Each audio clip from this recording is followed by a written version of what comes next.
رمضان گزرے گا تو یا ہمارے لیے عید ہوگی یا پھر ہمارے لیے وعید ہوگی. جن کی بخشش ہو گئی ان کے لیے تو عید ہوگی، خوشی کا دن، اور جن کی بخشش نہ ہوئی پھر ان کے لیے وعید ہوگی. اس لیے رمضان کے ان باقی ایام کو بہت ہی زیادہ اہتمام کے ساتھ اللہ تعالیٰ سے مانگ کے گزاریں، رو دھو کے گزاریں. جب دل میں فکر ہوتی ہے نا پھر مانگنے کا طریقہ خود بخود آ جاتا ہے. جب بیٹا بیمار ہو نا ہاسپٹل میں تو اس کی ماں کو دعا کا آدب کوئی نہیں سکھاتا، ماں کو دعا مانگنا خود آتا ہے. وہ جس انداز سے رو رہی ہوتی ہے، وہ جس طرح اللہ کے سامنے گڑ گڑا رہی ہوتی ہے، اللہ میرا بیٹا ای سی یو میں داخل ہو چکا، تب تک آنسو گر رہے ہوتے ہیں. دعا کے آداب کون اسے سکھاتا ہے؟ محبت ہوتی ہے، دل کو فکر لگی ہوتی ہے. اسی طرح جب دل کو فکر لگ جاتی ہے نا کہ وقت تو گزر رہا ہے، میں نے کیا کیا اس میں، تو پھر انسان کو اللہ رب العزت سے مانگنا بھی آ جاتا ہے.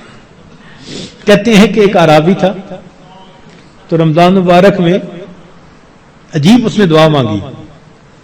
کہنے لگا اللہم انک امرت بعتق العبید ونحن عبیدک. اے اللہ، آپ نے غلاموں کو آزاد کرنے کا حکم دیا ہے. اس حدیث میں بھی نبی الاسلام نے فرمایا کہ جو غلام آزاد کرے اس کو یہ اجر ملے گا. تو دیکھیے ایک دیہاتی شخص ہے، کیا دعا مانگ رہے ہیں؟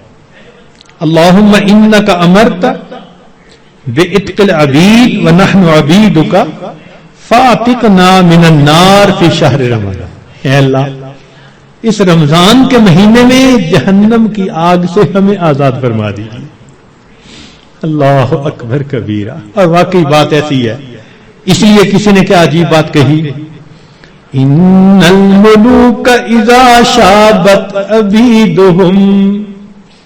بادشاہ لوگ جو ہوتے ہیں نا، جب ان کی خدمت کرتے کرتے ان کا غلام بوڑھا ہو جاتا ہے نا، وہ پھر اس کو آزاد کر دیتے ہیں، آزاد بندوں کی طرح آزاد بنا دیتے ہیں. عمر گزار دی اس نے خدمت کرتے کرتے. بادشاہ بڑھاپے میں اس کو غلام نہیں رکھتے، یہ دستور ہوتا ہے بادشاہوں کا.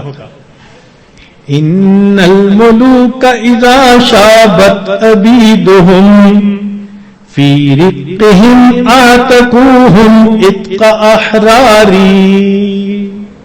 بڑھاپا جب ہو جاتا ہے وہ کہتے ہیں کہ اس نے تو عمر گزار دی خدمت کرتے کرتے، اب اس کو غلامی سے آزاد کر کے آزاد بندوں جیسی زندگی. وَأَنْتَ يَا سَيِّدِي أَوْلَى بِذَاكَ رَمَا. اے سید، اے میرے سردار، اے میرے آقا، آپ تو اس بات کے زیادہ حقدار ہیں. ہم نے بھی تو کلمہ پڑھتے پڑھتے بال سفید کر لیے نا، دل سفید نہ کر سکے، بال تو سفید کر بیٹھے. اللہ پڑھتے پڑھتے بوڑھے تو ہو ہی گئے. اے کریم، تو مہربانی فرما، رمضان کے اس مہینے میں اللہ ہمیں جہنم کی آگ سے آزاد فرما. ہمارے پاس کوئی عمل اور نہیں جو اللہ کے حضور پیش کر سکے. عبداللہ ابن مبارک رحمت اللہ علیہ کی بات یاد آتی ہے کہ موت کے وقت اپنے رخسار کو زمین پر رگڑنے لگ گئے اور دعا مانگنے لگے، اللہ عبداللہ کے بڑھاپے پر رحم فرما. یہ نہیں کہا کہ میں محدث ہوں، یہ نہیں کہا میں نے ہزاروں کو حدیث کا علم پڑھایا، یہ نہیں کہا اتنے لوگوں کو ہدایت ملی، کوئی عمل اپنا اللہ کے حضور پیش نہیں کیا. وہ جانتے تھے اللہ کی عظمت کو، وہ پہچانتے تھے. صرف ایک بات کہی، اے اللہ عبداللہ کے بڑھاپے پر رحم فرما دے. تو اگر بادشاہ اپنے بوڑھے غلاموں کو آزاد کر دیتے ہیں تو میرے مولا، ہم تو آپ کے نسلی غلام ہیں. ہمارے والد بھی آپ کے در سے مانگ کے کھاتے تھے، ہماری والدہ بھی آپ کے در سے مانگتی تھی.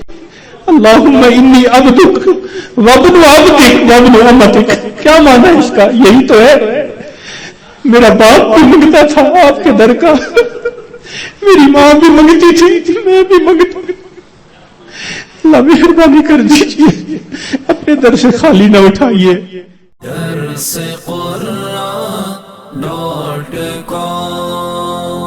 www.darsequran.com